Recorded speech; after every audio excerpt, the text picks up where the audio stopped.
मुंबई आणि इंदूर या दोन प्रमुख व्यावसायिक शहरांना जोडणाऱ्या रेल्वे प्रकल्पाला केंद्र सरकारने मंजुरी दिली। 309 किलोमीटरच्या या रेल्वे मार्गावर 30 नवीन स्थानके बांधली जाणार आहेत। 18,036 कोटी रुपयांचा हा प्रकल्प आहे।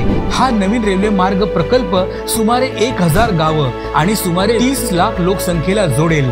2028 ते 2029 पर्यंत हा प्रकल्प पूर्ण करण्याचं उद्दिष्ट आहे। महाराष्ट्र आणि मध्य प्रदेशच्या 6 जिल्ह्यांचा या रेल्वे प्रकल्पात समावेश आहे। इंदूर आणि मनमाड दरम्यान हा प्रस्तावित रेल्वे मार्ग थेट संपर्क सुविधा प्रदान करेल। त्यासोबतच प्रवासाची गतिशीलताही सुधारेल।